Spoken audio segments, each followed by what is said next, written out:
देखो तो कौन आया है, मेरा राजा बेटा। हाँ?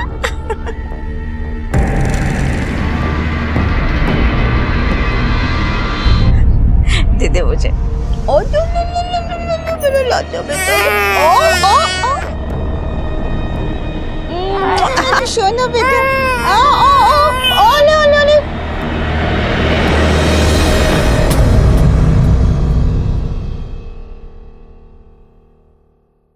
मेरा राजा बेटा कहाँ है? मुन्ना कहाँ चला गया? रूपाली। आई माँ। क्या हुआ? अरे मुन्ना कहाँ है? कहाँ है मतलब? यही तो। यहाँ तो है नहीं। दीपक के पास होगा। चलो देखो। दीपक, दीपक। मुन्ना कहाँ है? मुन्ना कहाँ है? तुम्हारे पास नहीं है? दीदी, दीदी, दीदी, मुन्ना आपके पास है? नहीं। नहीं? आपके पास नहीं है तो? मुन्ना कमरे में नहीं है। घर में ही होगा, कहाँ जाएगा? घर में ही होगा तो कहाँ है? मैं देखता हूँ यार। माँ, कहाँ है मेरा बेटा? मिलेगा। रूपाली सब देख रहे हैं ना? कहाँ है मेरा बच्चा? नहीं, मेरा बच्चा कहाँ है? मैंने उठ के लाऊंगी उसको। अरे मेरा बच्चा कहाँ है? मेरा बच्चा कहाँ है? अरे मेरा बेटा कहाँ है? आशेगा बेटा, आशेगा। नहीं होगी। अरे बेटा कहाँ है? नहीं मुझे जानना। मैंने उठ के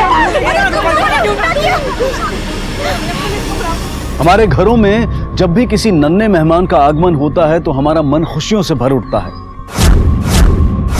लेकिन वहीं दूसरी तरफ हमारे समाज में कुछ लोग ऐसे भी हैं जो ये चाहते हैं कि उनके घर में लड़की नहीं लड़का पैदा हो, जबकि हमें इस बात से कोई फर्क नहीं पड़ना चाहिए कि पैदा होने वाला बच्चा लड़का है या लड़की। ये ऊपर वाले का दिया एक ऐसा अनमोल उपहार है जिसकी हमें कद्र करनी चाहिए।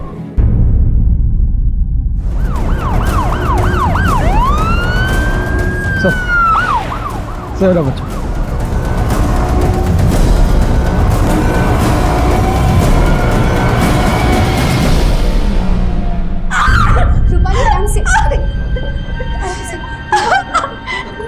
अरे रुक धागा तो बांधने दो।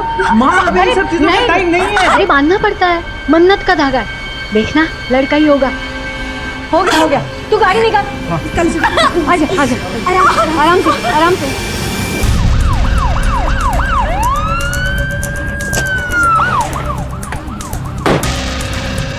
मैम, बच्चे की पोस्टमार्टम रिपोर्ट आ गई है। मैम, रिपोर्ट के हिसाब से बच्चे की मौत भूख की वजह से हुई 2 दिन पहले। मैम, हो सकता है कि बच्चा कई दिनों से झाड़ियों में पड़ा। मैम, आमतौर पर ऐसी घटनाएं बच्चियों के साथ होती है क्योंकि बहुत सारी फैमिली है जो बच्चियां नहीं चाहती। लेकिन मैम, ये तो लड़का था। कोई अपने लड़के को इस तरह जंगल में कैसे छोड़ सकता? कैसे कैसे लोग होते हैं। कोई बेटे के लिए दर दर भटकते हैं तो कोई इसे मरने के लिए छोड़ जाता है।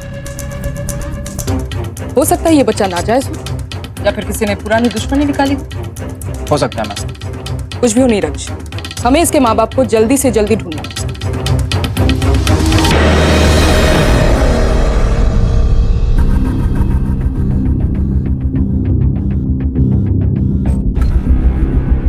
तू शर्त लगा ले, भैया ही आएगा। अरे मैं तो चाहती हूँ कि भैया है, नहीं तो दादी बावली हो जाएगी। अगर इसे लड़का हुआ तो मेरा क्या होगा? पहले से ही महारानी के नखरे कम है क्या? भगवान करे इसे भी लड़की हो।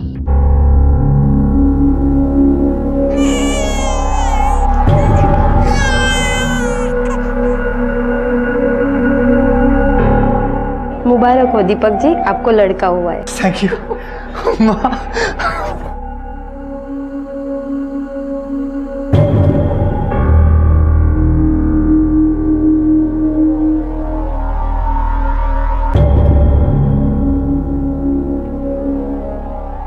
ये लो दीपक जी, आपका लड़का।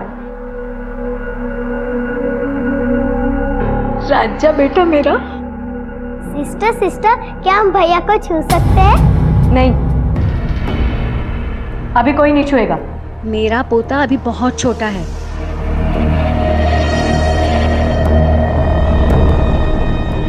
लो, इनके मिजाज तो अभी से बदलने लगे हैं।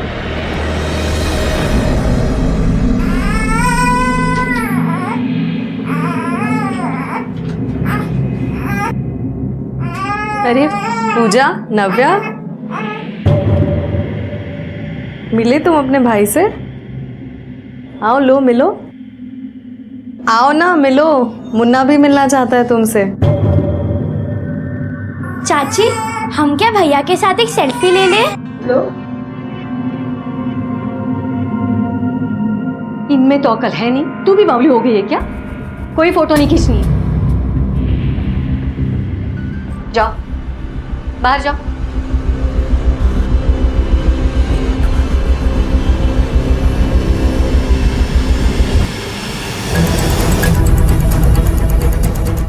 मैम ये देखिए,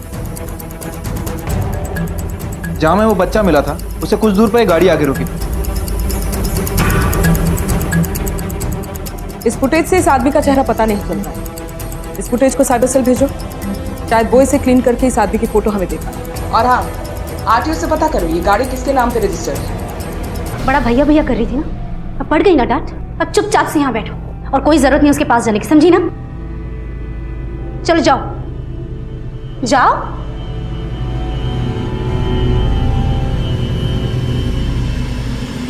बहू, पोता देकर खुश कर दिया तूने।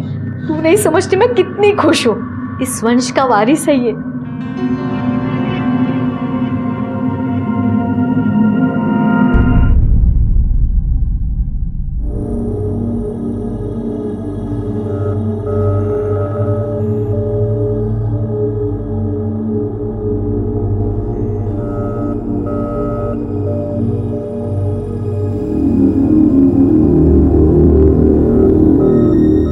ये हमारा इस घर में आखिरी जश्न है। सही बोल रही हूँ, देख लेना कुछ दिनों में हमारी हालत नौकरों जैसी हो जाएगी।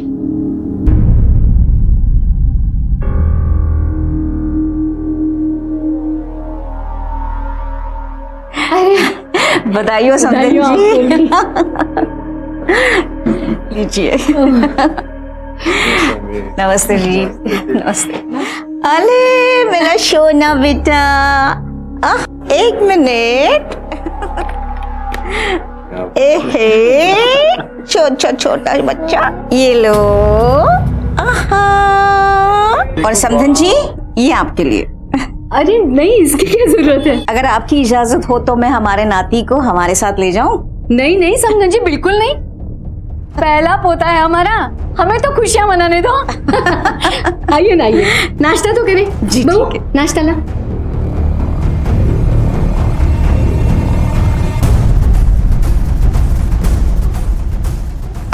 मैम, उस कार की डिटेल्स आ गई हैं। किसी दीपक गहलोत के नाम से रजिस्टर्ड है।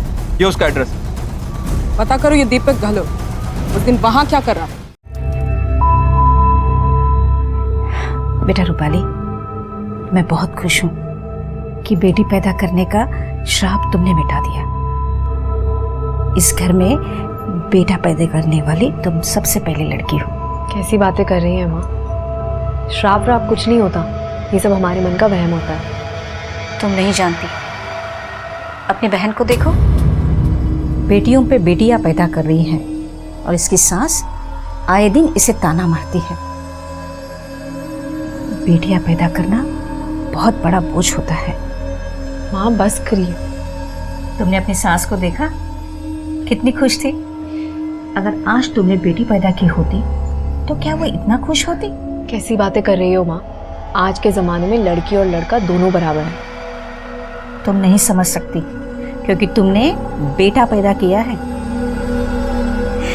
चलो छोड़ो इन बातों, जल्दी से घर आना, सब लोग तुम्हारा इंतजार कर रहे हैं। मैं भी इंतज़ार कर रही हूँ घर आने का, बहुत दिन हो गए। जल्दी आती हूँ।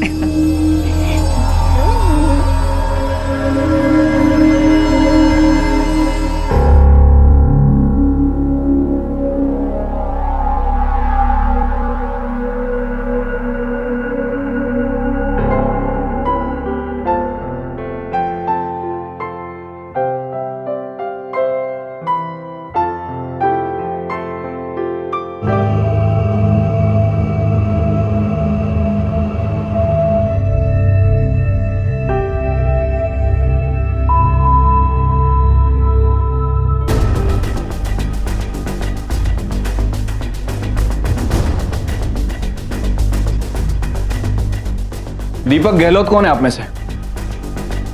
सर मैं हूँ। बाहर आइए, आपसे 2 मिनट बात करनी है। आइए।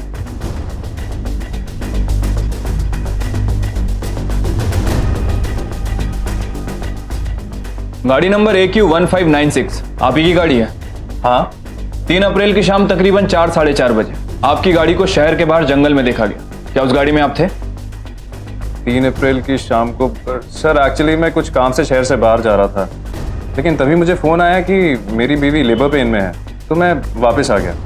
क्यों, क्या हुआ? दरअसल जहां आपकी गाड़ी खड़ी थी उससे कुछ दूर हमें एक बच्चे की लाश मिली है। बच्चे की लाश? आप जानते हैं कुछ उसके बारे में? सर आप कहना क्या चाहते हैं? मैं एक मरीन इंजीनियर हूँ और आप जानते हैं ना कि इंजीनियर की छुट्टी के दिन भी छुट्टी नहीं होती है। एक्चुअली किसी काम से मैं नेवी ऑफिस ही जा रहा था, बट फिर घर से फ़ोन आया, मैंने गाड़ी साइड में लगाई, फ़ोन कॉल अटेंड किया और वहाँ से वापस आ गया। That's it. क्या हुआ दीपक? क्या हुआ साहब? 2 दिन पहले ही मेरा पोता हुआ है, लोग घर पे खुशा भी ना मनाए, क्यों आप रंग में भंग डाल रहे हैं? ठीक है, फिलहाल तो हम लोग जा रहे हैं, लेकिन आपकी जरूरत पड़ेगी तो आपको पुलिस स्टेशन बुलाएंगे। डोंट वरी सर, मैं पूरी तरह कोऑपरेट करूँगा। Thank you.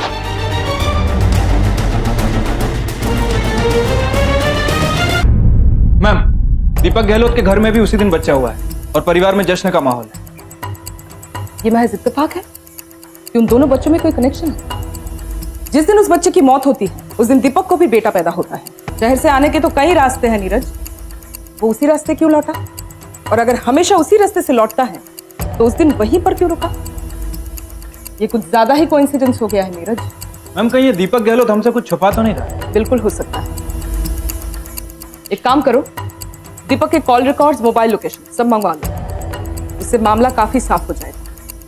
और हाँ, इसके माँ बाप को ढूंढ निकालो, आसपास के सारे हॉस्पिटल्स में खबर लो और वहां से नवजात बच्चों की लिस्ट निकालो और पता करो किसी ने नवजात बच्चे की मिसिंग रिपोर्ट तो नहीं दर्ज कराई। Okay ma'am.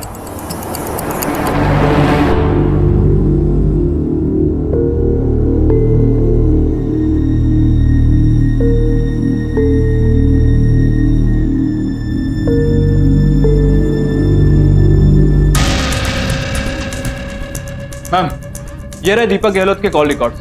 Ma'am, call records के हिसाब से दीपक की एक नंबर पर लगातार बात होती थी, बट वो नंबर ना तो उसके घर वालों का है और ना ही ऑफिस वालों का। किसका है ये नंबर? मैम, किसी लेडी तांत्रिक का। लोग उसे मानसी माँ के नाम से बुलाते हैं। तांत्रिक? इस मानसी माँ की पूरी कुंडली निकालो। Okay ma'am. अच्छा, ये मानसी माँ के बारे में कुछ पता है आपको? ज्यादा तो साहब हमको नहीं पता है, पर लोग बाग यहाँ आया करते हैं पूजा पाठ करने के लिए, जिससे उनकी परेशानी से उन्हें छुटकारा मिलता है। और आपको ज्यादा जानकारी चाहिए तो यहाँ शांति नाम की एक लड़की है, वो उनके यहाँ पहले से काम करती थी, आप उससे पता कर लीजिए। शांति जी हाँ साहब, पहले मैं उनके यहाँ काम करती थी। तो फिर आपने उनके यहाँ से काम कब और क्यों छोड़ा? पिछले महीने ही मैंने उनके यहाँ से काम छोड़ा साहब। उन्होंने बोला कि वो कहीं और जाने वाली।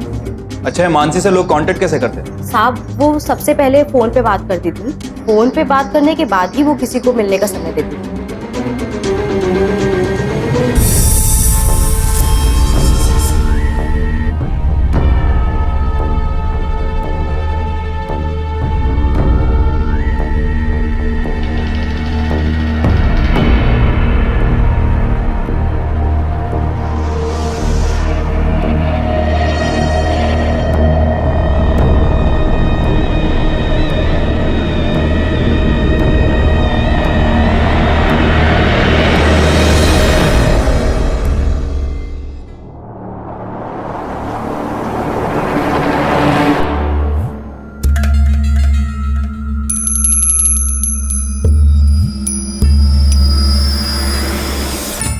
कहिए, क्या परेशानी है आपको?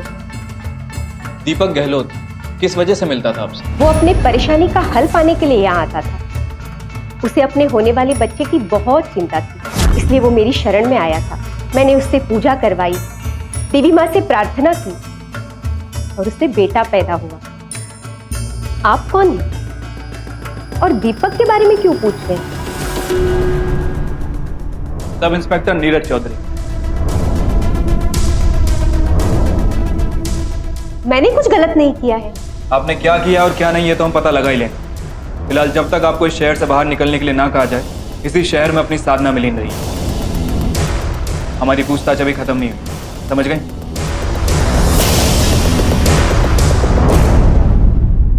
ये इत्तेफाक नहीं है, कुछ तो है जिसे छुपाने की कोशिश की जा रही है। तांत्रिकों के झांसे में अच्छे अच्छे आ जाते हैं। ये दीपक भी आ गया। इस बच्चे की मौत के साथ ना ये मानसी और दीपक का गहरा कनेक्शन चलेंगे। नीरज, दीपक के घर के आसपास वालों से पूछताछ कर। Okay ma'am. हाँ साहब, वो यहीं से सामान ले जाती हैं। अच्छा, रोजमर्रा का सामान ले जाती है या फिर और कुछ भी? उड़द की दाल और काले तिल कुछ ज्यादा ही ले जाती है। कभी कभार दर्द की दवा लेने आती है।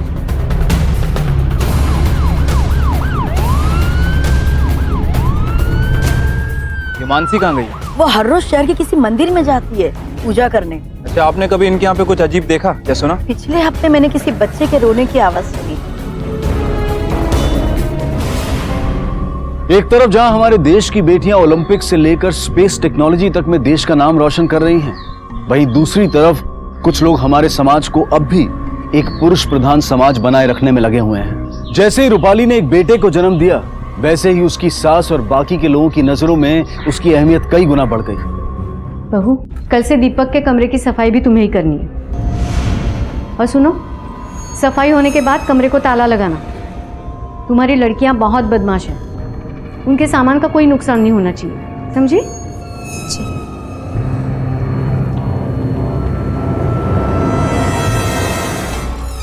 मेरी बेटी हुई थी तो मिठाई तक बांटने में बुखार आ रहा था माँ को, और रूपाली के बेटे को सोने की चेन दी है माँ ने।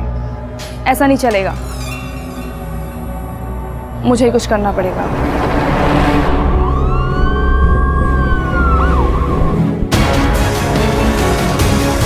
सोनाली, अंदर देखो। जतिन, तुम इधर देखो। सर, ये छोटे बच्चे का सामान मिला है। एक बात तो पक्की है, मानसी का उस बच्चे की मौत और दीपक के साथ कुछ ना कुछ कनेक्शन जरूर। मैम, कहीं ये कोई बली वली का चक्कर तो नहीं? नहीं, मुझे नहीं लगता। उस बच्चे की बॉडी पर ना कोई निशान, ना उसका बॉडी पार्ट गायब। बली नहीं है नीरज, बात कुछ और है। उस दीपक को थाने में बुलाओ, इंक्वायरी के लिए। Okay ma'am. मैम देखिए, आप मुझसे पूछताछ करके अपना टाइम वेस्ट कर रही हैं। मेरे पास मेरा खुद का बेटा है, तो मुझे किसी और के बच्चे की क्या जरूरत है? और मैं क्यों किसी को मारूंगा? देखिए मैम, मैं एक मरीन इंजीनियर हूँ और काम के सिलसिले में मैं साल में 8-9 महीने शिप पर ही रहता हूँ। और रूपाली की प्रेगनेंसी को लेकर मैं बहुत डरा हुआ था, तो इसलिए जो भी पूजा पाठ विधि विधान कराने थे मैंने कराए, और इसके लिए मैं मानसी माँ से मिलता था। इसके अलावा मेरा उनसे कोई रिश्ता नहीं। फिलहाल आप जा सकते हैं, लेकिन हमारी परमिशन के बिना कहीं मत जाना। और हाँ, ड्यूटी पर जाने के लिए भी आपको हमारी एनओसी लेनी पड़ेगी। Okay ma'am.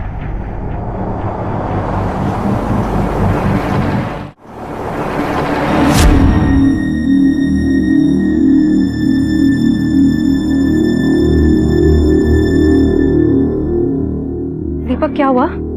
कुछ नहीं हुआ। अरे बाबा, सब ठीक है, परेशान मत हो, कुछ नहीं हुआ। हाँ।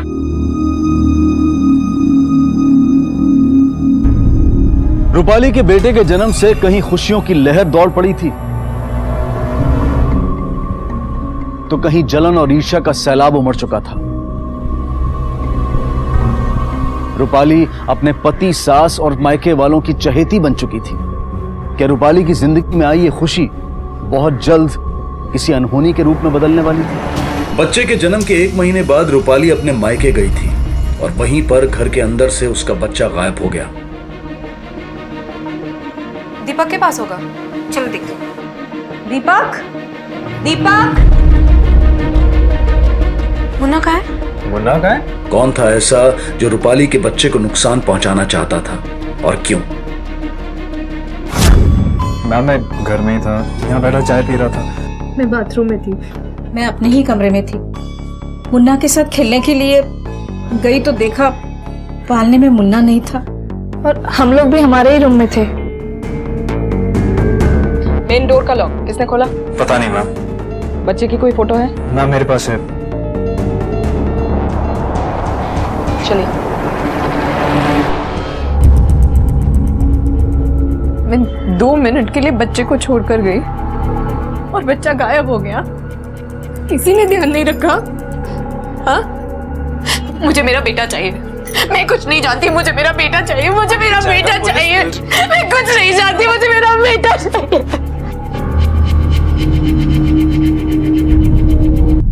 मैम मैंने बच्चे के फोटो को आसपास के पुलिस स्टेशन में डिस्ट्रीब्यूट करवा दिया। नीरज, सबसे पहले हमें एक मरा हुआ बच्चा मिलता है, उसके बाद मानसी गायब हो जाती है, उसके बाद अब दीपक का बच्चा गायब। मुझे इन सारे इंसिडेंट्स में गहरा कनेक्शन लग रहा है। मानसी को जल्दी से जल्दी ढूंढ निकालो और दीपक को भी रैडर में रखो। इन दोनों वारदातों के साथ दीपक जुड़ा हुआ है और वो मानसी को भी जानता है। उसके ऑफिस में पता लगाओ, शायद कोई क्लू मिल जाए। मैम दीपक गहलोत साल में 8 से 9 महीने समुद्र में रहता है। आपको लगता है कि उसके ऑफिस वालों को कुछ पता होगा? नीरज, है तो ये तुक्का, लेकिन कभी कभी तुक्के भी बड़े काम आ जाते हैं। मुझे दीपक और रूपाली के परिवार की सारी डिटेल्स चाहिए, जल्द। Okay ma'am. Sub inspector Neeraj Chaudhary, Deepak Gehlot के बारे में आपसे कुछ पूछताछ करनी है। दीपक बहुत ही कमीना आदमी है सर। जब उसकी वाइफ प्रेग्नेंट थी तब वो अपनी फिजिकल नीड्स पूरी करने के लिए मुझे यूज़ करता रहा। उसने मुझसे वादा भी किया था कि वो मुझसे शादी करेगा और अपनी बीवी को भी तलाक देगा। लेकिन जब उसकी वाइफ को बच्चा हुआ, लड़का पैदा हुआ, तब उसने कहा कि उसको मेरे साथ कोई रिलेशन नहीं रखना। वो अपना काम निकालने के लिए किसी भी हद तक जा सकता है सर। अगर मेरा बस चलता ना तो मैं उसकी जान ले लेती। कहीं ऐसा तो नहीं कि दीपक गहलोत से बदला लेने के लिए आपने उसके बेटे को किडनैप किया और फिर मार दिया? सर कैसी बातें कर रहे हैं आप? मैं उसकी तरह गिरी हुई नहीं हूँ। देखिए सर, मैंने ऐसा कुछ भी नहीं किया। और इस मासूम बच्चे की क्या गलती है इन सब चीज़ों में? सच क्या है वो तो हम पता लगा ही लेंगे, लेकिन हमें पता चला कि अगर आप कुछ झूठ बोल रही हैं तो आपके लिए अच्छा नहीं होगा। इस कहानी में अब एक ऐसा मोड़ आ चुका था जिसके बाद इस केस की दिशा ही बदल गई। जब रूपाली को दीपक के अफेयर के बारे में पता चला तो वो आग बबूला हो गई। गुस्से में उसने न सिर्फ दीपक बल्कि हर्ष और गिरीश पर भी हमला करने की कोशिश की। तुमने गायब किया ना मेरे बेटे को। कहाँ है मेरा बच्चा? बोलो बोलो, नहीं तो मैं जान से मार दूंगी। उस औरत को दिया ना, मेरी पीठ पीछे दूसरी औरत से चक्कर चला रहे हो। मेरी तो जिंदगी बर्बाद कर दी। और तुम सब जलते हो मेरे बेटे से, इसीलिए गायब किया ना मेरे बेटे को। पागल हो गई हो क्या? क्या कर रही है सब? उसी औरत को दिया ना मेरा बच्चा। खुद का बेटा पैदा नहीं कर सकती, बांझ है। मैं कुछ नहीं जानती, मुझे मेरा बेटा लाके दो। लाके दूंगा Rupali, please. I am really sorry, लेकिन मैं कुछ भी करके ना हमारे बच्चे को वापस लेके आऊंगा। मैं पेपर में इश्तेहार दूंगा, मैं लोगों से कहूंगा जो भी मेरे बेटे को लाके देगा ना मैं उसे बहुत सारे पैसे दूंगा। तुम लोग एक बच्चे का ध्यान नहीं रख पाए? ऐसे किससे घर से गायब हो गया? आने दो मेरा पोता घर, किसी को देखने तक नहीं दूंगी। इसीलिए भगवान तुम लोगों को लड़का नहीं देता है। माँ जी, ऐसे कैसे बोल सकती हैं आप? कैसे बोल सकती हूँ मतलब? जो है सो है। बहन जी, ये क्या कह रही है आप? सच तो कह रही हूँ मैं। लड़का है तुम्हारे घर में? नहीं है ना, इसीलिए तो आपको अहमियत नहीं है। चल बेटा चल। कीजिए प्लीज, चले जाओ यहाँ से, सब चले जाओ। रूपाली, चले जाओ यहाँ से। चल यहाँ से। माँ एक बार नहीं रुकना यहाँ, चल। रूपाली मेरी मान से गए, चले जाओ यहाँ चल यहाँ से, चल तू, चल यहाँ से, चल।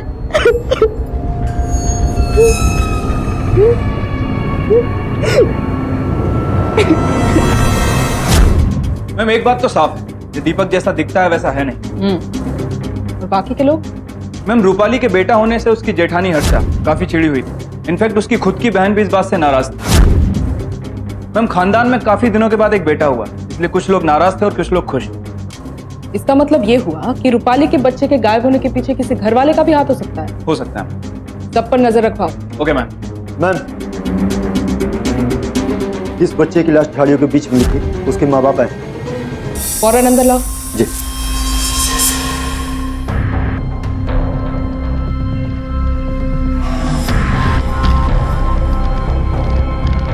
क्यों फेंका बच्चे को? माफ करना मैडम, मैंने अपनी बीवी से झूठ बोला। थोड़ी अपनी अकल का भी इस्तेमाल करो। यहाँ क्या मिलेगा तेरे बच्चे को और तू उसे क्या दे पाएगा? अरे तो खुद ही तो परेशान रहता है। वहां जाएगा, पढ़ेगा, लिखेगा, बड़ा आदमी बन जाएगा, जिंदगी संवर जाएगी तेरे बच्चे की। तू ये पैसे रख और इससे अपनी जिंदगी सुधार। बच्चा मुझे दे दे।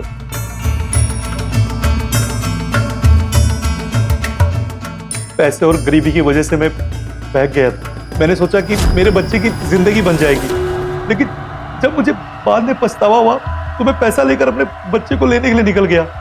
मेरी समझ में नहीं आ रहा था कि मैं क्या करूं। और तुम्हें जब पता चला कि तुम्हारा बच्चा मर गया तो तुमने दीपक के बच्चे को किडनैप किया और उसे मार दिया, है ना?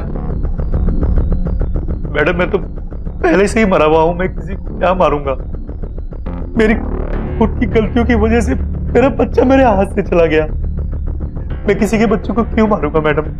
मानसी से आखिरी बार तुम्हारी कब बात हुई? कल शाम को। कल शाम को? नीरज फौरन लोकेशन ट्रेस करो, पता करो लास्ट कॉल उसने कहां से किया। उसका पकड़े जाना बहुत जरूरी है। Okay ma'am.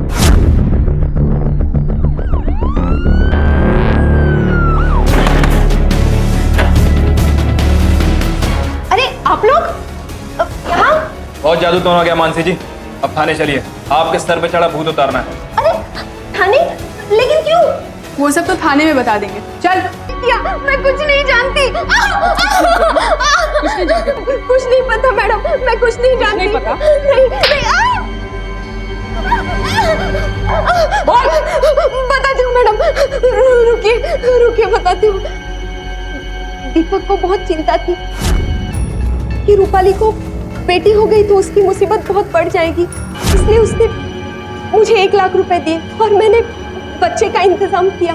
वो डॉक्टर दीपक का दोस्त था, उसने जांच के दौरान बता दिया कि रूपाली के पेट पे लड़का है, लेकिन मुझे तो वो बच्चा दीपक को देना ही था, तो मैंने दे दिया। उसके बाद मुझे नहीं पता कि दीपक ने उस बच्चे का क्या किया।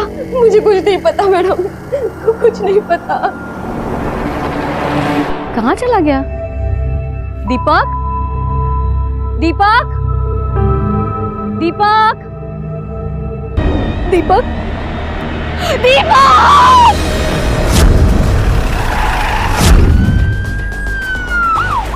दीपक की मौत के बाद रूपाली की जिंदगी ने एक ऐसा यू टर्न ले लिया था कि जहां कल तक सबने उसे सराखों पर बिठाकर रखा था, वहीं आज दीपक के जाने के बाद रूपाली को ही सबके लिए जिम्मेदार ठहराया जा रहा था। रूपाली की जिंदगी बहुत कम समय में बहुत ज्यादा बदल चुकी थी। पहले उसका बच्चा गायब होता है और फिर पति की मौत।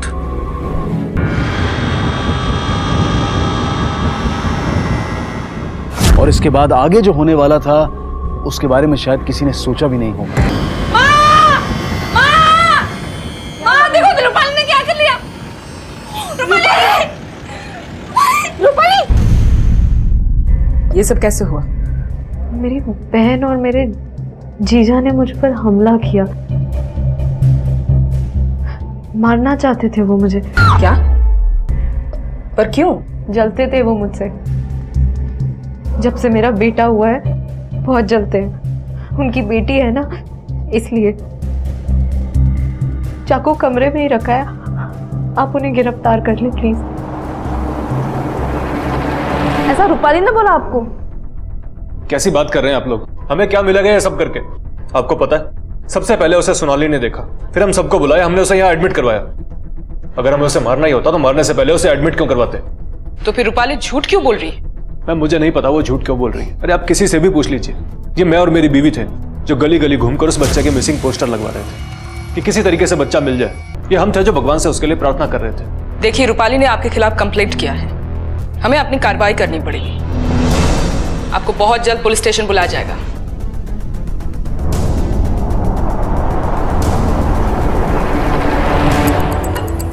अब रूपाली खतरे से बाहर है, पर एक बात अजीब है, ये सारे चोट के निशान ऐसे हैं जैसे किसी ने खुद को नुकसान पहुंचाया हो। मैं समझी नहीं। जितने भी घाव रूपाली के बॉडी पे हैं, वो खुद को चोट पहुंचाने की वजह से हैं। और हाँ, ये घाव कोई जानलेवा नहीं है। लेकिन रूपाली ने खुद से खुद पे हमला क्यों किया? मैडम, हो सकता है कि बच्चे की वजह से उसके दिमाग में असर पड़ा हो, इसीलिए उसने ये सब किया। और माओं की तरह वो भी अपने बच्चे से प्यार करते थे। कुछ भी कीजिए, उसे उसका बच्चा चाहिए। हम ढूंढ कर ले आए, उसे बच्चा चाहिए।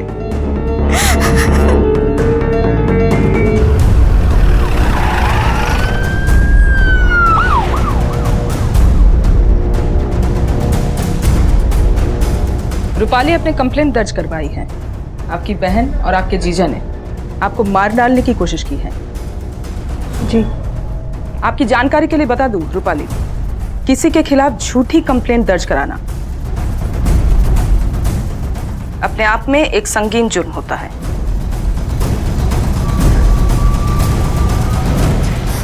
मुझे माफ कर दीजिए, मैंने पता नहीं क्यों अपनी बहन पर इल्जाम लगाया। मुझे कुछ और सूझा ही नहीं, मेरा दिमाग चलना बंद हो गया। मेरे बच्चे का तो पहले से ही पता नहीं है और अब पति भी नहीं रहा। प्लीज मेरे बच्चे को ढूंढ दीजिए, प्लीज मुझे मेरा बच्चा वापस ला दे। पहले बच्चा गायब हो जाता, अब उसके पिता के मर्डर का राज भी सुलझा। क्या इन सब के पीछे सुहानी का हाथ हो सकता है? नहीं मैम, मैंने चेक किया है। मर्डर वाले दिन सुहानी शहर में नहीं थी। किसी और को हायर करके भी तो कर सकती है। नहीं मैम, मैंने इस एंगल पे भी काम किया है। सुहानी ऐसे किसी भी आदमी के टच में नहीं जो ऐसा कुछ कर सके। मेरे ख्याल से ये क्लियर है। तो फिर वो बच्चा जिसकी लाश हमें झाड़ियों में मिली, उसके माँ बाप, ये काम उनका भी तो हो सकता है ना? नहीं मैम, वारदात के दिन ये दोनों अपने रिश्तेदार के घर थे और इन दोनों के पास इतना पैसा भी नहीं है कि ये ऐसा कुछ करवा सके। बाकी बच्ची रूपाली खुद ना सही पर किसी को हायर करके ये काम ये भी करवा सकती है। धोखे का जख्म इंसान को वार करने पर मजबूर कर ही देता है नीरज। जहां से हमें बच्चे की लाश मिली थी उसी जगह पर सीसीटीवी फुटेज से हमें दीपक की गाड़ी का पता चला था। उसके बाद फिर दीपक के कॉल रिकॉर्ड से हमें तांत्रिक मानसी माँ का पता चलता है। अच्छा, इन दोनों ने अपने मरे हुए बच्चे की लाश को शिनाख्त कर दिया? यस मैम, कुछ फॉर्मेलिटीज के बाद इन्हें बॉडी हैंड ओवर कर दी जाएगी। उसके बाद ये लोग इसका दाह संस्कार करते हैं।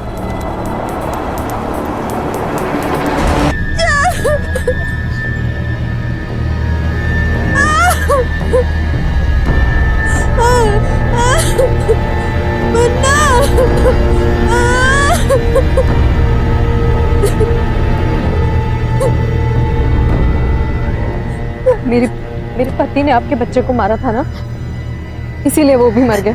मेरा बच्चा भी नहीं बचेगा, वो भी मर जाएगा। ऐसा मत बोलिए, इसमें एक मासूम की क्या गलती है?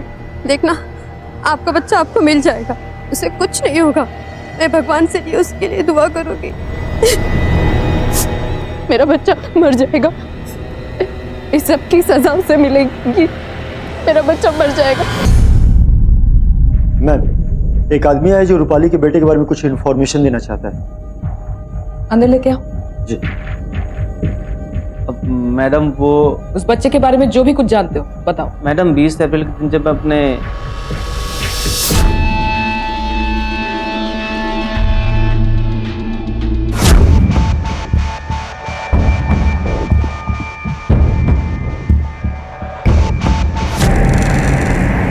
ठीक है मैडम।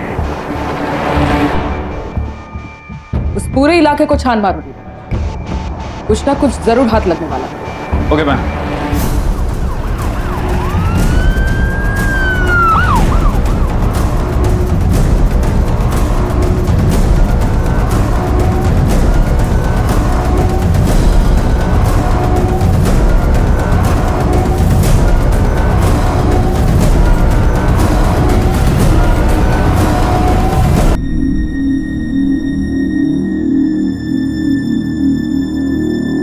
प्लीज आप लोग अभी बाहर जाइए। अच्छा।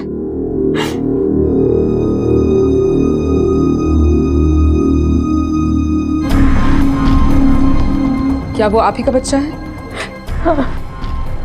हाँ, मेरा बच्चा है, मेरा मुन्ना है। अपने बेटे का कोई बर्थ मार्क बता सकती हैं आप? हाँ, उसके बाएं पांव पे एक तिल है।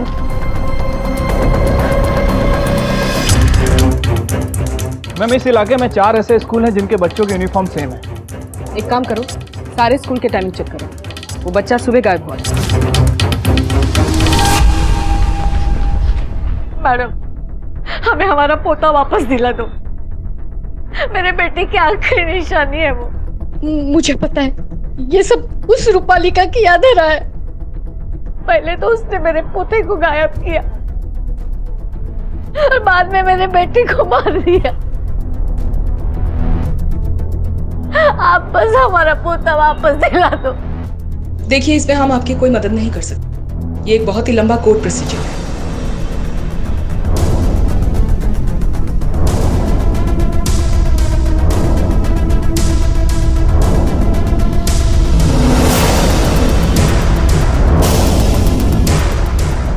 नीरज मैम, इन दोनों बच्चों के स्कूल में पता करो।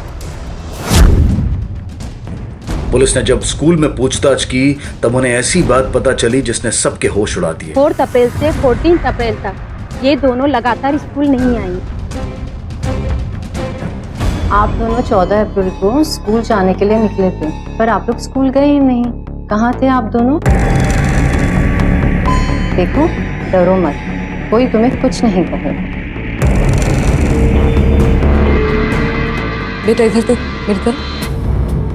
बिल्कुल डरो मत, सच सच बताओ क्या हुआ। हम उसकी नानी के घर जाकर उस पे नजर रखने लगे।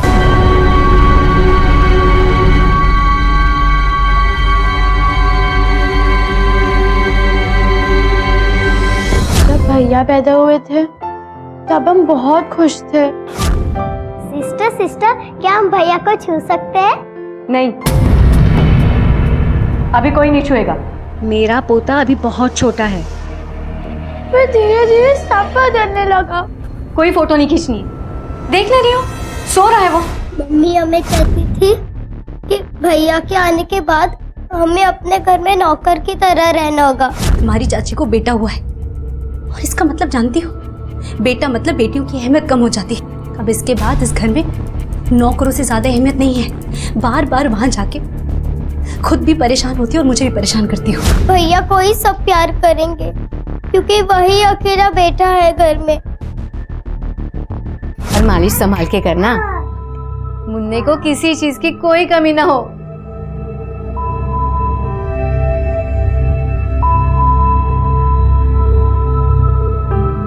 चाची, हम भैया को गोद में ले सकते हैं? बिल्कुल ले सकते हो, मालिश के बाद। हम भी मालिश करेंगे भैया की। अच्छा, आओ। अरे नहीं नहीं, सुना नहीं, छोटा है अभी, सिर्फ 3 दिन का। अरे कोई बात नहीं माँ जी, घबराने की कोई बात नहीं, कुछ नहीं होगा।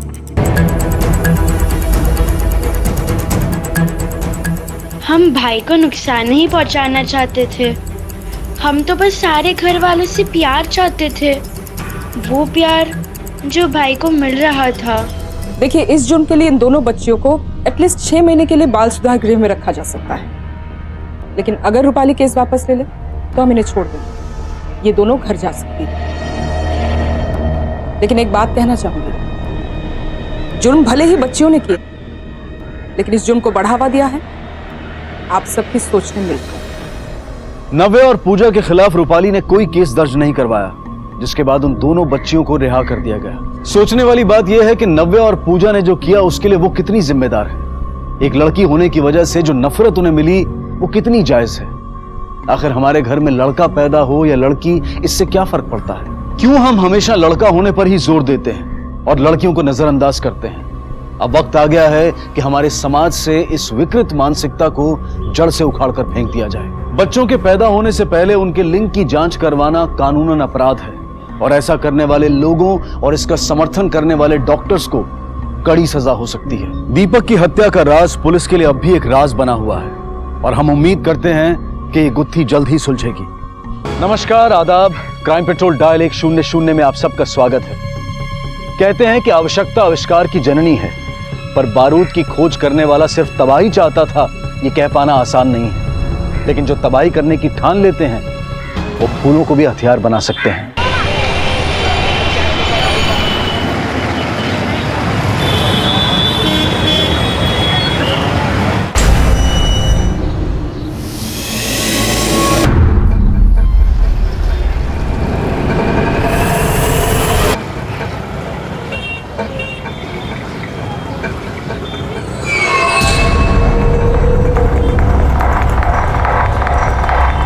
क्या पता नहीं, मेरे को सुई चुभाया, मेरा बैग लेके भाग गया।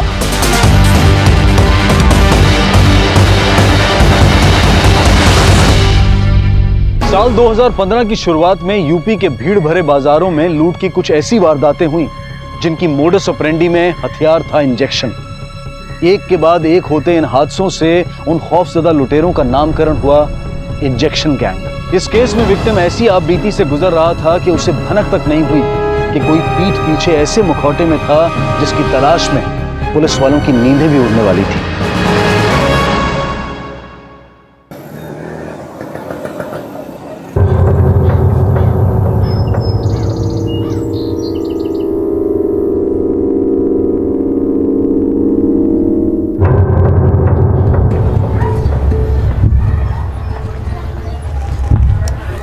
रोहित जी, नाश्ता नहीं किया, कम से कम टिफिन तो लेते जाइए।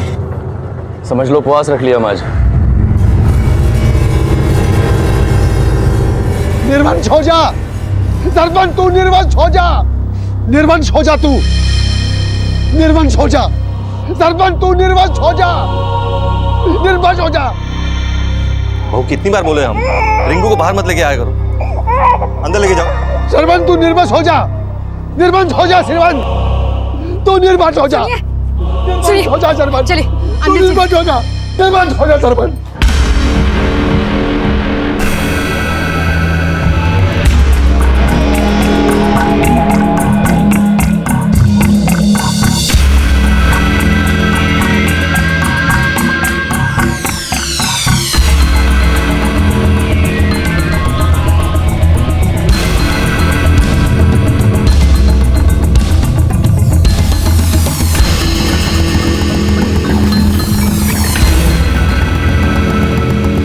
अरे रोहित, क्या हुआ तुझे? इतना अपसेट क्यों है? घर से झगड़ा करके आया क्या तू?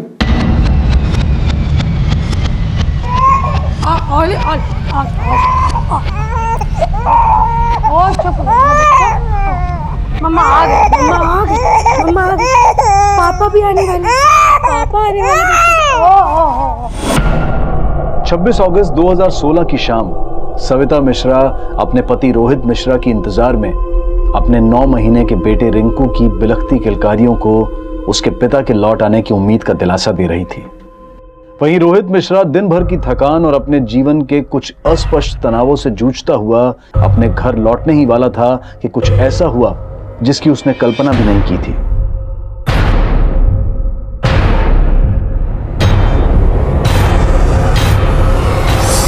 क्या हुआ? पता नहीं यार, कुछ चुभा। चुभा? ऐसे खून निकल रहे हैं। पर्स मोबाइल चेक कर एक बार। हाँ सब है,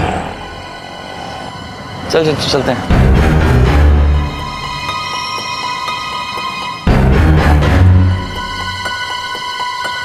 रोहित, रोहित, रोहित, रोहित, रोहित, रोहित।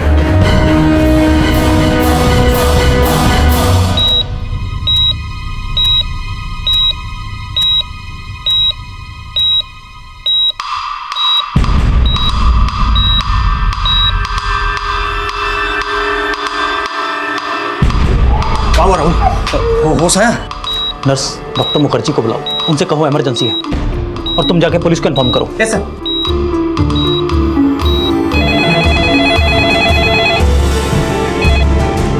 हेलो डॉक्टर साहब, कैसा है हमारा बेटा? कंडीशन ठीक नहीं है, पेशेंट कोमा में चला गया है।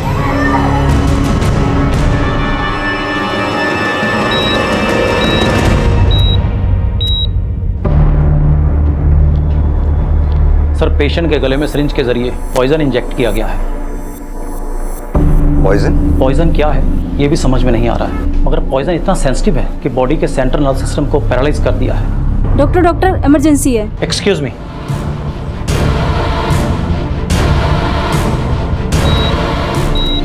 सिस्टर, इंजेक्शन रेडी करो।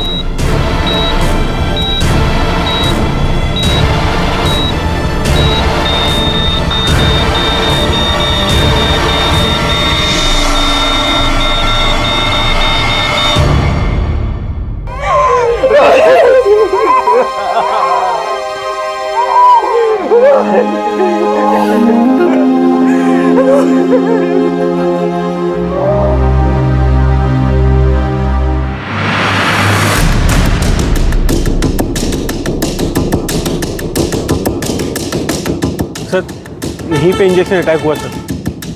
ना मैं देख पाया ना रोहित ने। रोहित का बैग या पर्स वगैरह कुछ गायब हुआ? नहीं सर, कुछ गायब नहीं हुआ। सर आसपास कोई सीसीटीवी नहीं मिला। सिरिंज अटैक करने वाले को भी किसी ने विटनेस नहीं किया। मैंने अपने खबरियों को काम पे लगा दिया है कि पता करें इस इलाके में कौन सा इंजेक्शन गैंग एक्टिव है। नहीं सिंह, अगर ये काम इंजेक्शन गैंग का होता तो फिर रोहित के साथ लूट क्यों नहीं हुई? और वैसे भी अभी तक हमारे पास इंजेक्शन गैंग के जितने भी मामले आए हैं, किसी में भी विक्टिम पे पॉइजन अटैक नहीं हुआ। तो फिर रोहित को बिना लूटे उसको पॉइजन इंजेक्ट क्यों किया गया? इन्वेस्टिगेशन की शुरुआत में ही ये सवाल खड़े हो गए थे कि रोहित पर हुआ इंजेक्शन अटैक अगर एक नाकाम लूट का मामला था तो लूट का इरादा रखने वाले इस इंजेक्शन गैंग ने आज से पहले किसी विक्टिम पर पॉइजन इंजेक्ट नहीं किया था। लेकिन फिर भी पुलिस अपनी इंफॉर्मेशन के जरिए इंजेक्शन गैंग से जुड़े हिस्ट्री शीटर्स और ब्लैक लिस्टेड लोगों को एक के बाद एक तलब करके रोहित पर हुए इस जानलेवा हमले की गुत्थी को साफ करना चाहती थी।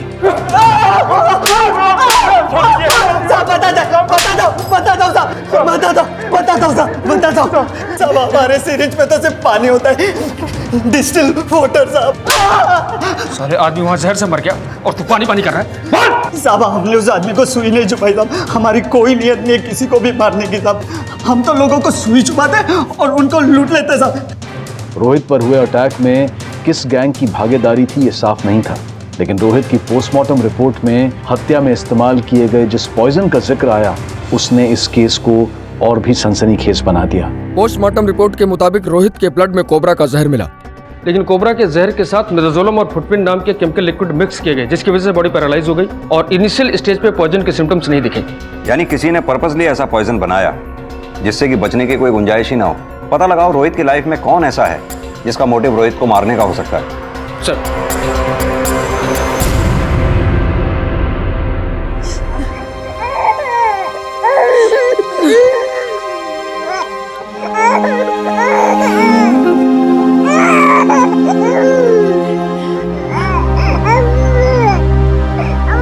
निर्वंश हो जा तू, निर्वंश हो जा तू, तेरा वंश खत्म हो जाए, तेरा वंश खत्म हो जाए, निर्वंश हो जा तू। क्या है जख्म का नासिर बना रहे हो? चलो यहाँ से। निर्वंश हो जा, चलो निर्वंश हो जा तू, निर्वंश हो जा, निर्वंश हो जा, निर्वंश हो जा तू, तेरा वंश खत्म हो जाए, निर्वंश हो जाए, तेरा वंश खत्म हो जाए, निर्वंश हो जा तू।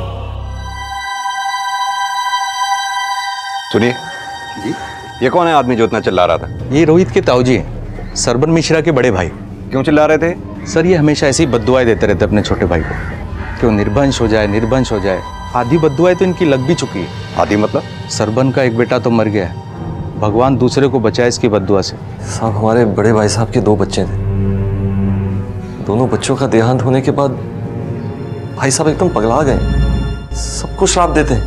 पता चला आपके भी 2 बेटे हैं। आपका दूसरा बेटा कहाँ है? उसे ट्रैकिंग का शौक है, वो हफ्ता भर पहले ही उत्तरांचल गया है। उसे तो पता भी नहीं है साहब के उसका बड़ा भाई। आपने उसको फोन नहीं किया? फोन किए थे साहब, लेकिन वो नेटवर्क नहीं मिल रहा था। आपके पड़ोसियों को लगता है कि आपके बड़े भाई की बद्दुआ लग गई आपको। आपको क्या लगता है रोहित के मर्डर में किसका हाथ हो सकता है? हमें कुछ समझ नहीं आ रहा है सर। हम तो कोयले के व्यापारी हैं, मेहनत मजदूरी करके रोहित को पढ़ाया लिखाया, उसकी बैंक में डिप्टी मैनेजर की जॉब लगी तो सोचा कि बुढ़ापा सुधर जाएगा, लेकिन क्या पता था साहब हमारी आस ही मर जाएगी।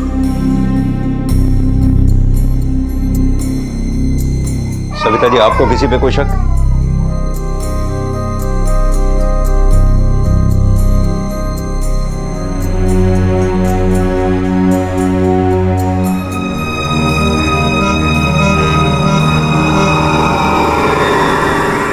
साहब हमको नहीं लगता कि उस बैंक वाले को इंजेक्शन गैंग वाले लोगों ने मारा होगा। उठाए गिरे लोग हैं साहब, 4 अंडे खाते ही सब उगल देते हैं, तो उन लोग से मर्डर करवाने का रिस्क कोई नहीं लेगा साहब। देख, मर्डर तो पूरी प्लानिंग से हुआ है। रोहित बैंक में डिप्टी मैनेजर था, उसे ना चाहने वाले भी बहुत लोग होंगे, और जिस वक्त अटैक हुआ वो अपने कलीग राहुल के साथ था। एक काम कर, उस राहुल की भी फील्डिंग लगा और ये भी पता कर कि बैंक में रोहित का किसी से 36 का आंकड़ा तो नहीं था।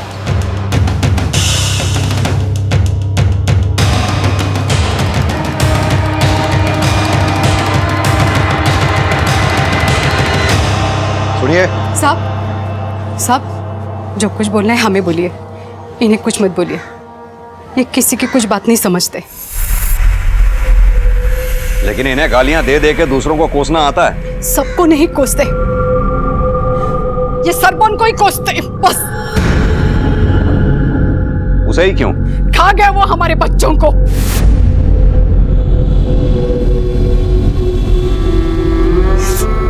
साहब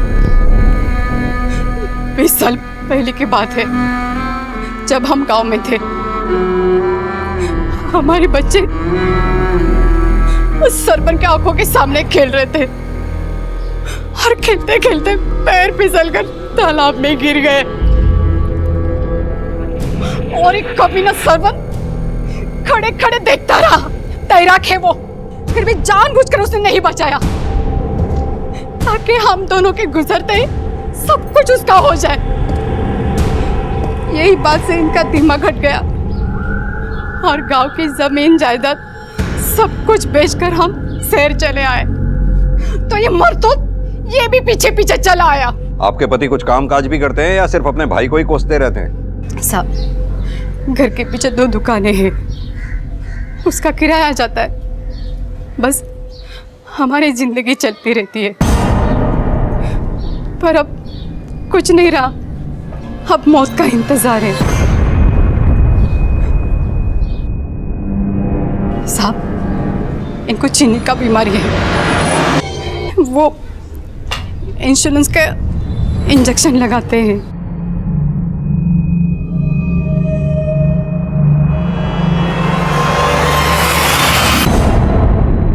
मोहल्ले वाले कह रहे हैं ये दर्शन पागल है, लेकिन ये इंजेक्शन खुद ले रहा है। कहीं ऐसा तो नहीं कि रोहित के मर्डर में दिमाग इसी का हो? सर देहाती है, कोबरा के जहर का बंदोबस्त तो कर ही सकता है। इस दर्शन की पूरी हिस्ट्री निकालो, पता करो क्राइम सीन पे इसे किसी ने देखा था क्या? सर पुलिस एक तरफ ये जानने में जुट गई कि कहीं रोहित के पिता के बड़े भाई की बद्दुआ में किसी अपराध की मंशा तो नहीं छिपी थी। वहीं पुलिस इन्फॉर्मर्स के जरिए यह भी पता लगाया जा रहा था कि कहीं रोहित के मर्डर का एंगल रोहित के कामकाज से तो नहीं जुड़ा था।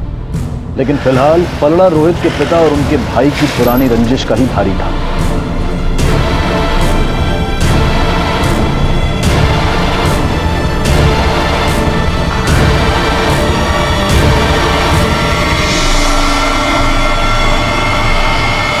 जिस शाम रोहित का मर्डर हुआ तुम भी उसी मार्केट में थे, क्या करने गए थे वहां? साहब रसोई का सामान खत्म हुआ था, वही लाने गए थे। चाहे तो आप उससे पूछ लीजिए, सामान की रसीद भी है।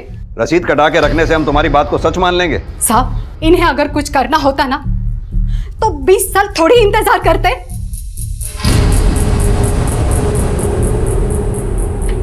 सर रसीद सही है, रसीद पर 4 बजे का टाइम है, जबकि रोहित पर अटैक शाम को 5 बजे हुआ है। दर्शन उसकी पत्नी पार्वती 5:30 बजे घर गए। गुप्ता, उस बाजार से दर्शन और पार्वती के घर की दूरी ज्यादा से ज्यादा आधे घंटे की है। हो सकता है उन लोगों ने 4 से 5 बजे तक वहां इंतजार किया हो और फिर रोहित पर अटैक करके वहां से चंपत हो गए हैं। लेकिन सर कोई एविडेंस नहीं है, उसके घर से सिर्फ इंसुलिन मिला है, क्राइम सीन पे भी उसे नहीं देखा गया है। इवन रोहित का दोस्त राहुल ने भी आइडेंटिफाई नहीं किया। लेकिन गुप्ता, किसी ना किसी ने तो दुश्मनी निकाली ही है। दुश्मनी का तो पता नहीं साहब, हाँ लेकिन बड़े भाई साहब पागलपन में बद्दुआ तो देते हैं। सरपंच तू निर्वश हो जा, निर्वश हो जा। पागलपन में हमारे बेटे को मार दिए हो तो सब उसका कोई अंदाजा नहीं है हमें। अगर आपके बड़े भाई साहब आपके पहले बेटे रोहित को मार सकते हैं तो वो दूसरे बेटे बॉबी को भी मार सकते हैं। आपने बॉबी को फोन वोन किया? हाँ साहब, आज सुबह दोबारा किए थे लेकिन लगा नहीं। एक काम कीजिए, हमें बॉबी का फोटो और फोन नंबर दीजिए। अभी लाते हैं।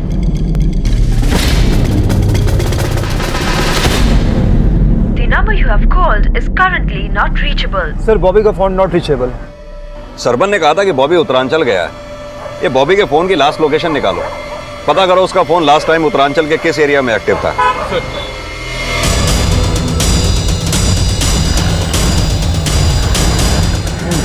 साहब रोहित का कोई भी बैंक वाला ऐसा नहीं है जिसने रोहित से दुश्मनी निकाला हो, लेकिन 6 महीने पहले था। रोहित ने उसके साथ अपने साले को भी अंदर करवाया था। साला? साला कौन है? रोहित की बीवी ना सविता, उसका छोटा भाई है रघु दुबे। साहब वो बैंक वाला अभी तक जेल में सड़ रहा है, लेकिन ये 15 दिन पहले बाहर आया है। सुनने में आया कि 1 नंबर का गंजड़ी साहब सुई से ड्रग लेता है साहब।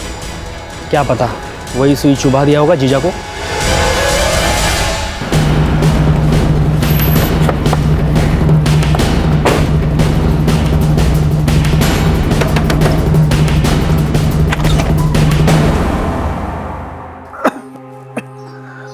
साहब, रघु घर पे रहता कहाँ है?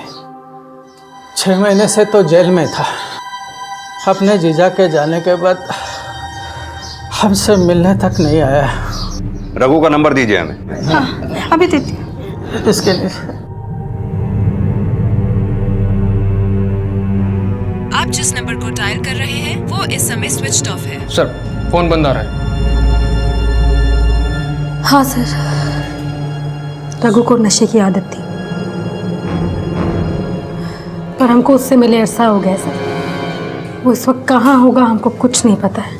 रघु को उसके जीजा ने ही जेल करवाई थी, ये तो पता ही होगा आपको। हाँ सर, बात ये था कि रघु अपना टैक्सी डालना चाहता था और उसी चक्कर में रोहित जी से वो उनके बैंक से लोन निकलवाने के लिए कहता रहता था। रघु, मैंने तेरा सिबिल रिकॉर्ड चेक करा है, नेगेटिव है, तुम्हें लोन नहीं मिल सकता। जीजू, आपके होते हुए हमको लोन ना मिले, ऐसा कभी हो सकता है? जीजू को चक्कर चला दिए ना, हमको बहुत जरूरत है। आप कर सकते हो। आप रघु, रूल्स होते हैं और मैं रूल्स नहीं तोड़ सकता। और जीजू, आप तो उसके बाद रघु ने क्या कांड किया हमको कुछ नहीं पता है। सर, रघु तब के स्क्रूटनी ऑफिसर प्रकाश पांडे को रिश्वत देकर लोन क्लियर करवाना चाहता था। इस बात का पता रोहित को चल गया। कल तक पे ऑर्डर बन जाएगा, परसों तक तुम्हारे घर पहुंच जाएगा। आज रात को मेरी पेशगी दे देना, वरना लोन अटका रहेगा। लाओ, पे ऑर्डर लाओ, अभी एंड कैश करवा देता हूँ। क्या जीजू, छोड़ो ना, रहने दो। प्रकाश बाबू करवा दिए, आप नहीं करवा पाए तो बस इतनी सी बात है। और रूल तोड़ा है ना आपने, दोनों को जेल की हवा खिलवाऊंगा। ये तुमने ठीक नहीं किया रोहित मिश्रा, बहुत गुस्सा हो तुम, देख रहे हैं हम तुम्हें। रोहित की हत्या में पुलिस अब तक रोहित के पिता और उसके पिता के बड़े भाई की रंजिश को उसकी हत्या की वजह मान रही थी, लेकिन इस बात की भी संभावनाएं खड़ी हुई कि कहीं रोहित की हत्या में रोहित के साले रघु दुबे का तो हाथ नहीं है। और जल्द ही ये संभावनाएं रोहित के भाई बॉबी के उत्तरांचल में होने के रहस्य को इस अपराध से जोड़ने वाली थी। बस देर थी रघु दुबे के मिलने की, और जल्द ही पुलिस ने पता लगाया कि जेल से छूटने के बाद आजकल रघु दुबे कहां था।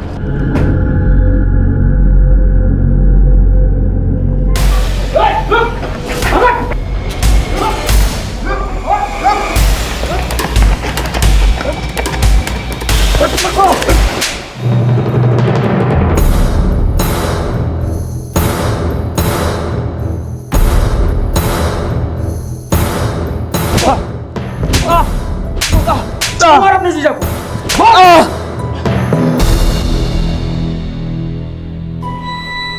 हाँ, ड्रग्स लेता हूं मैं, पर मैंने भी अपनी लाइफ सेट करने का सोचा था। बोला था टैक्सी डालना है, लोन करवा दो, लेकिन वो जीजा, हट, काहे का जीजा। 6 महीना जेल में रहना पड़ा, नशा मुक्ति करना पड़ा, और जेल से बाहर आते ही अपने जीजा को मुक्ति दे दी। अरे बाजार में उसे सुई चुबो दी, जहर कहां से लाया था? अब आप क्या मुझे वो इंजेक्शन गैंग वाला समझ रहे हैं? अपने नशे के इंजेक्शन लगाते में हाथ कांपते हैं मेरे, और आपको लगता है कि मैंने भरे बाजार में उसके जहर का इंजेक्शन लगा दिया? सिंह, सर, इसका नशा उतारो अच्छी तरह से, तभी उगलेगा ये। साहब, मैंने कोई मर्डर नहीं किया। ये जहर वहर मेरे समझ के बाहर है बिल्कुल। इस सब के पीछे जीजा के भाई का हाथ है। अब वो भी सुई से ड्रग्स लेता है। वो भी ड्रग्स लेता था? जीजा को बड़ा गर्व था अपने भाई पर, फिर मैंने उसे नशेड़ी बना दिया।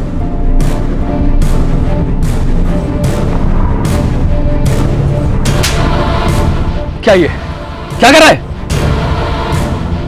तुमने लगाई ना मेरे भाई को? जीजा मुझ पर चिल्लाया, लेकिन नशे ने बॉबी की बुद्धि फेर दी। भाई भाई का दुश्मन बन गया। समझता क्या अपने आपको? मैनेजर होगा अपने बैंक का, हम पे मैनेजर दिखाए तो गाड़ दूंगा उसको। सर, बॉबी का फोन रोहित की हत्या के 2 दिन पहले से बंद है। लास्ट लोकेशन भी उसके घर के एरिया की ही थी। तो बॉबी के फादर ने हमसे ये क्यों कहा कि बॉबी उत्तरांचल गया था? उसे ट्रैकिंग का शौक है, वो हफ्ता भर पहले ही उत्तरांचल गया है। हाँ बोल साहब, एक इम्पोर्टेंट खबर मिली है। सब बॉबी तो हमको यही बोल के गया था कि उत्तरांचल जा रहा है ट्रैकिंग के लिए। बॉबी का फोन पिछले 1 हफ्ते से बंद है, और आप कह रहे हैं वो उत्तरांचल में है। कहीं ऐसा तो नहीं कि बॉबी ने ही रोहित को मारा हो और आप बचा रहे हैं उसे? ये क्या बोल रहे हैं सर? बॉबी अपने भाई को मार ही नहीं सकता सर। क्यों सविता जी, आपको भी यही लगता है? जी, रोहित जी को कोई और मारा है। बॉबी ड्रग्स लेता था, ये बात जानते हैं आप लोग? हाँ साहब, इसका भाई रघु है ना, उसी की संगत में भटक गया था वो। लेकिन साहब हम संभाल लिया था उसको। अगर आपने बॉबी को संभाल लिया था तो फिर रोहित आपको छोड़कर क्यों जाना चाहता था?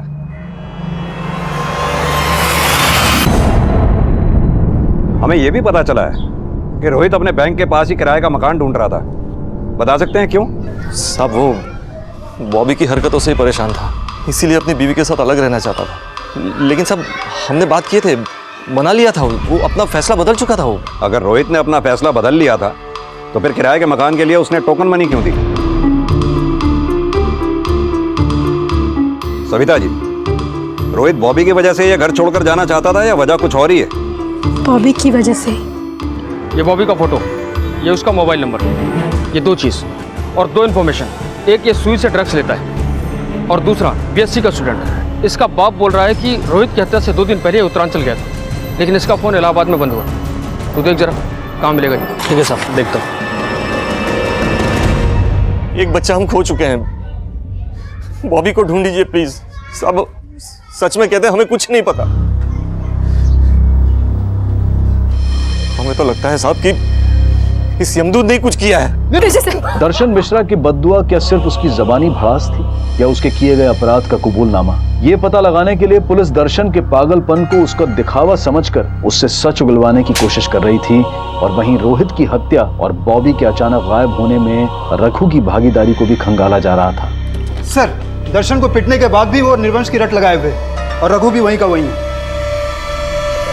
साहब, ये रिपोर्ट देखिए साहब, उनकी दिमागी हालत ठीक नहीं है साहब, उन्हें कुछ नहीं किया है साहब। देखिए रिपोर्ट, देखिए साहब। ये रिपोर्ट दिखाकर तुम साबित क्या करना चाहती हो? कि पागल आदमी मर्डर नहीं कर सकता? उनका शरीर देखिए, बीमारी से शरीर उनका आधा हो रखा है, अब चलते चलते हाथ नहीं लगते हैं साहब।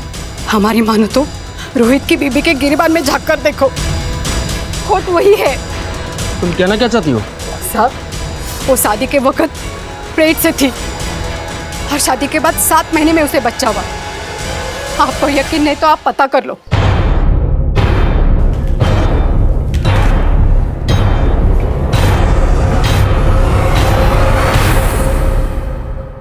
बैठिए।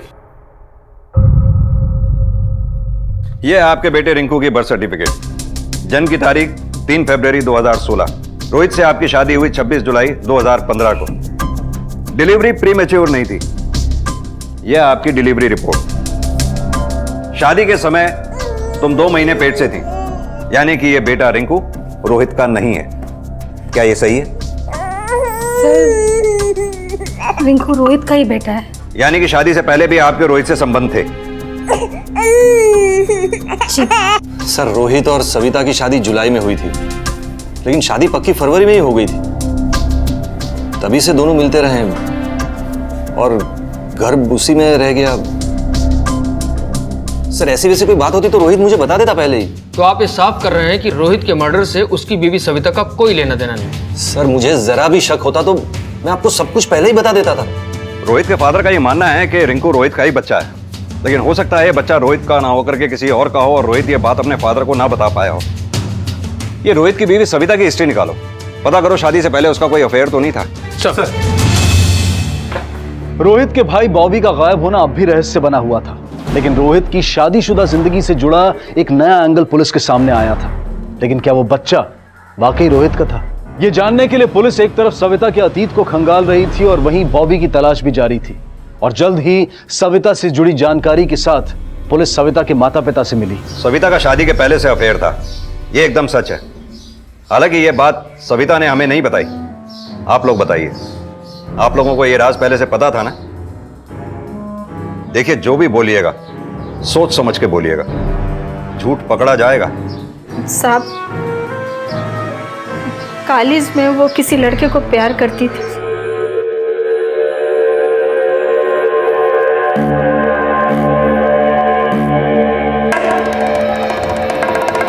हाय गांजा पी के घूम रहता है और तू दूसरी जाति के लड़के के साथ इश्क लड़ा रही है। घर की मान मर्यादा की कोनो फिक्र है कि नहीं? माँ साकेत बहुत अच्छा लड़का है माँ। पापा वो हमसे शादी तक करना चाहते। चुप कर एकदम। बाप का कैंसर का इलाज करने का पैसा नहीं है और तू मैं वो पापा के इलाज के लिए पैसे तक दे रही हूँ। चुप कर बेशरम। कहाँ बके जा रही है हैं? अरे दिमाग तो ठीक है तुम्हारा? आप बैठिए। अरे कैंसरवा नहीं, इन बच्चों की हरकत ही हमारी जान ले ली है। पापा ऐसा मत कहिए प्लीज। साकेत तो खबरदार उसका नाम लिया हमारे सामने तो। अरे आज तुम्हें फंसाने के लिए वो पैसे दे रहा है और कल पैसों के लिए तुम्हें बेच दिया तो? पापा ऐसा बस जाओ अंदर जाओ।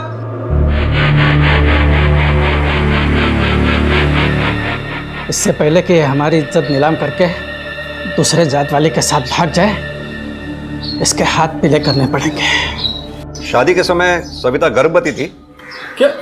ये क्या बोले हो साहबा? ऐसा कुछ भी नहीं था। देखिए आप लोग हमसे कुछ छुपा तो नहीं रहे ना? ऐसा ना हो हमें बाद में पता लगे कि आप लोगों ने हमसे कुछ छुपाया है, अच्छा नहीं होगा फिर। सविता के माता पिता के बयान से साफ था कि शादी से पहले सविता ना सिर्फ साकेत नाम के एक लड़के से प्यार करती थी बल्कि उससे शादी भी करना चाहती थी।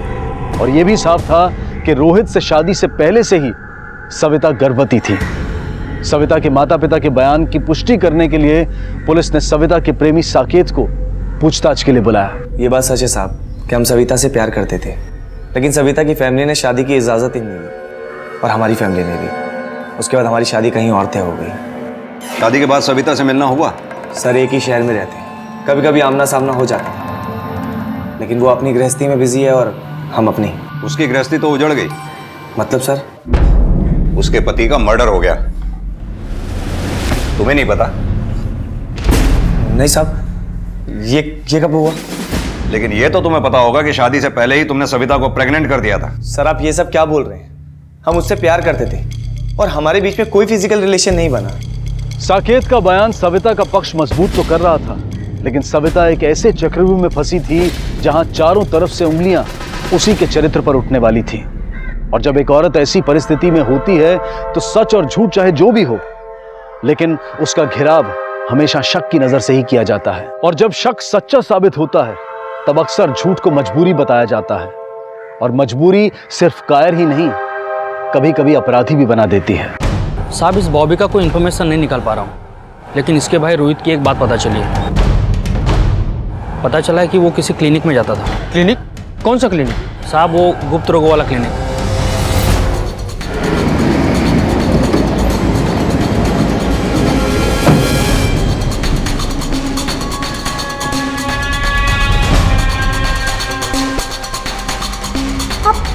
आप बार बार एक ही बात क्यों पूछ रहे हैं?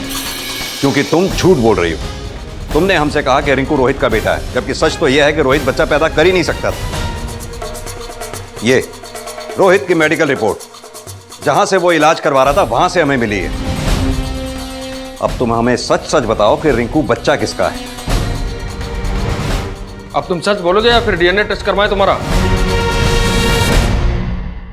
सर वो रिंकू सविता और हमारा ही बच्चा है। हम शादी से पहले ही प्रेग्नेंट थे। इसी चक्कर में माँ बाप ने जल्दी जल्दी में रोहित जी से शादी करवा दी। लेकिन तुम्हारे पेरेंट्स ने तो कहा था कि उन्हें तुम्हारी प्रेगनेंसी के बारे में कुछ नहीं पता था। हमारी वजह से उन्हें इतना शर्मिंदा होना पड़ा। कैसे बताते आप लोगों को? शादी के बाद भी साकेत से मिलती थी? कभी कभी मिलते थे सर, भूल नहीं पाए थे हम उसको, लेकिन पिछले महीने उसने बुलाकर हमें प्रॉमिस लिया कि हम उससे दोबारा नहीं मिलेंगे। ऐसे क्यों? वो बोली कि हम अपने हस्बैंड को और धोखा नहीं दे सकते, वो बहुत अच्छे आदमी हैं और तुम हमेशा के लिए मुझे भूल जाओ। सर हम तो पहले भी नहीं मिलना चाहते थे, पर एक दिन साकेत हमें मार्केट में मिल गया। सविता कैसी हो तुम? अच्छे हैं। लेकिन हम अच्छे नहीं हैं तुम्हारे बगैर। देखो साकेत, अब तुम्हारी भी शादी हो चुकी है और हमारी भी। लेकिन हम दोनों प्यार करते हैं। तुम हमसे एक बार कह दो, हम अपनी बीवी को तुम्हारे लिए छोड़ सकते हैं। पर हम ऐसा कुछ नहीं कर सकते साकेत। बेहतर होगा तुम हमें भूल जाओ। देखो हमें अवॉइड मत करो, वरना हम जाके तुम्हारे पति को सब बता देंगे।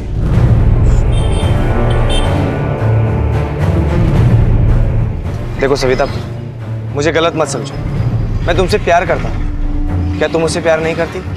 सर हमें समझ नहीं आया कि खुद को रोकें या क्या करें, और हम आए दिन साकेत से मिलने लगे, और एक दिन रोहित जी के पापा को हम पे शक हो गया।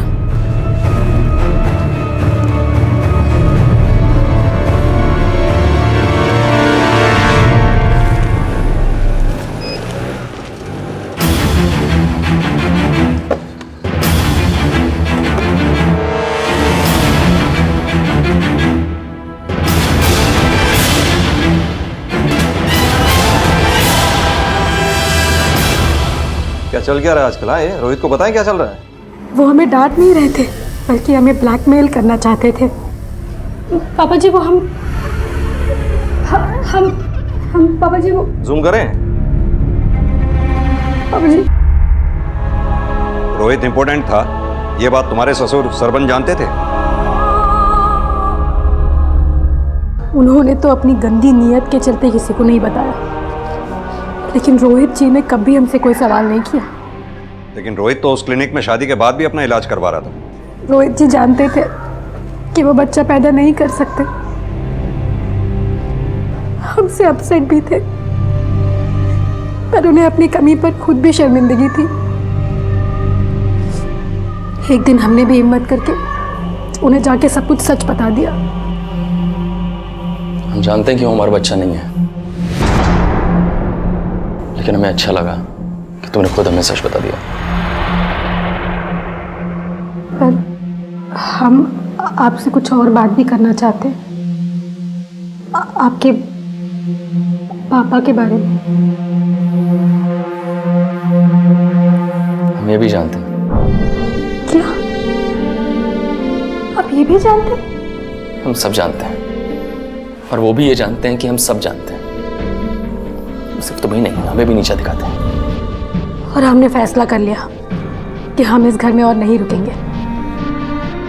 हम रोहित जी के साथ नई जिंदगी बिताना चाहते थे, और इसलिए हमने साकेत को भी जाके बोल दिया। सविता मेरी बात हमने कहा ना साकेत, हम रोहित जी को अब और धोखा नहीं दे सकते। आज के बाद हमसे मिलने की या हमें ब्लैकमेल करने की कोशिश मत करना। सविता सर, हमने उसकी फीलिंग्स की कदर की, अब फिर दोबारा हम उससे कभी नहीं। सर साकेत को तो हमने अलविदा कह दिया, पर जब रोहित जी के पापा को पता चला कि रोहित जी हमारे साथ कहीं और रहने की सोच रहे हैं। ये क्या मजाक है रोहित? मकान बदलने की क्या जरूरत है? फैसला हो चुका बाबूजी, अब इस पर कोई बहस नहीं होगी। रोहित जी नाश्ता नहीं किया, कम से कम टिफिन तो लेते जाइए। समझ लो उपवास रख लिया हम आज। पर इससे पहले कि हमारी जिंदगी सुधरती, रोहित जी चले गए। सर हमको तो लगता है रोहित जी के पापा ही मारे रोहित जी को, राक्षस से मारे। बॉबी को भी वही मारे। बॉबी को? शुक्ला जी, हम बाद में फोन करते हैं आपको। लेके जाओ इसे। अरे सर, चल। अरे सर, हमने क्या किया? लेकिन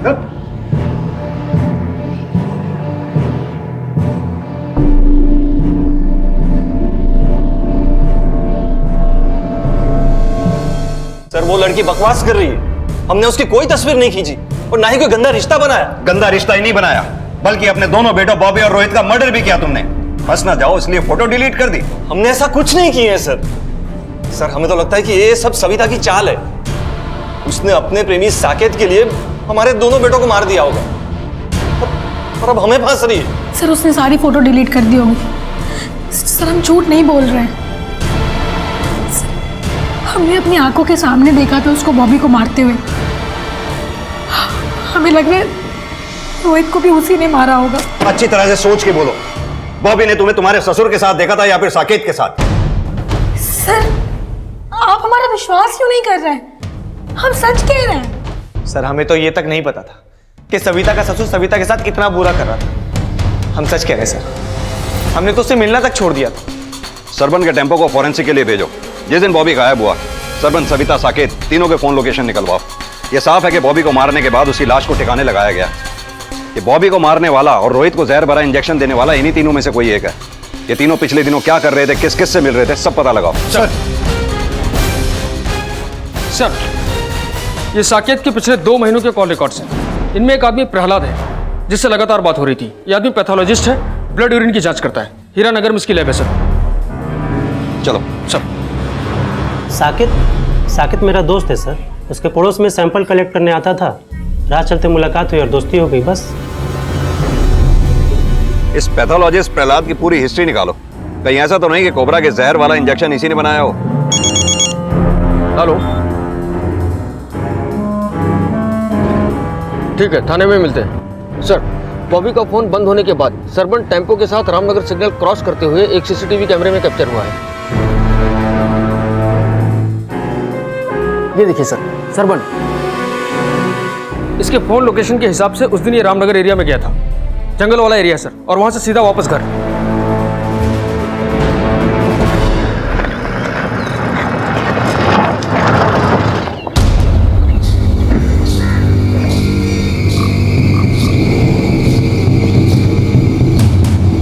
सर,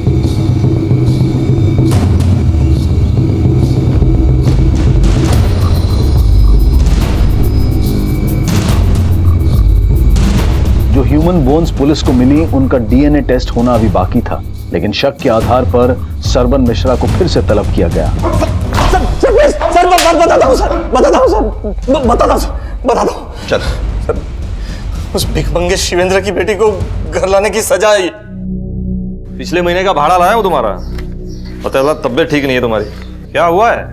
क्या बताएं सरपंच, डॉक्टर ने कैंसर बताया।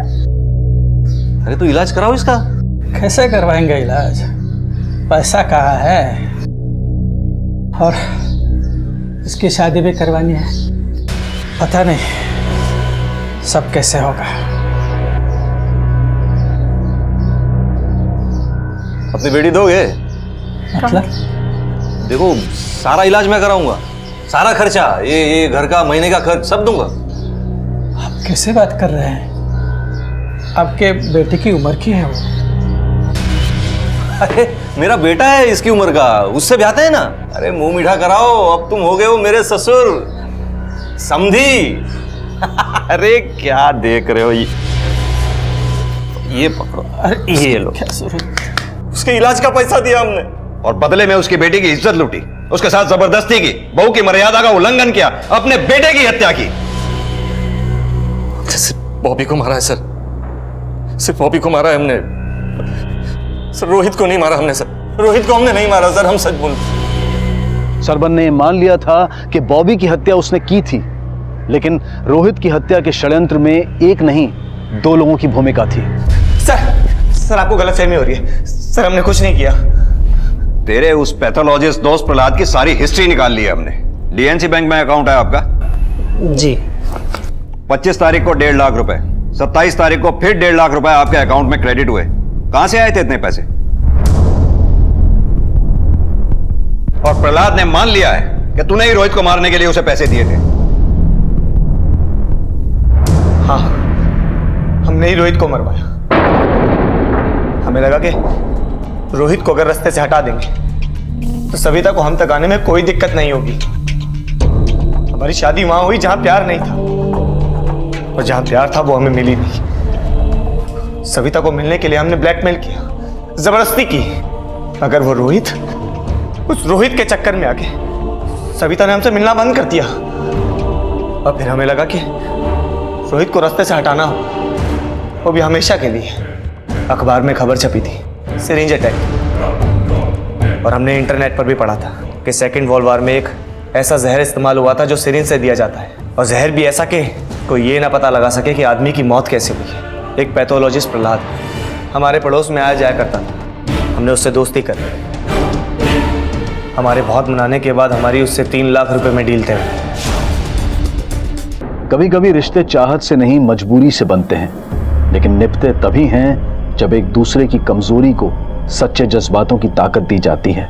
रोहित और सविता ने एक दूसरे की कमी को इसी भावना से स्वीकार तो कर लिया था, लेकिन बुरी नीयत रखने वालों ने उन्हें ये नियति दी, और वो चाहकर भी एक दूसरे के पूरक नहीं बन पाए। कहते हैं कि औरत बड़े से बड़ा दर्द बर्दाश्त कर सकती है, लेकिन गलत सह के सहनशील बनना और उसे मजबूरी मानकर खामोश हो जाना ये सही नहीं है। इसी विचार के साथ अब मैं अनूप सोनी आपसे विदा लेता हूं। फिर मुलाकात होगी अगले एपिसोड में एक और चौंका देने वाले केस के साथ। तब तक अपना और अपने परिवार का ख्याल रखें और देखते रहें क्राइम पेट्रोल डायल 100। सबक एक को सीख हम सबको। जय हिंद। क्राइम पेट्रोल्स के और भी दिलचस्प कहानी देखने के लिए हमारे चैनल को सब्सक्राइब करें और बेल आइकॉन दबाना न भूलें।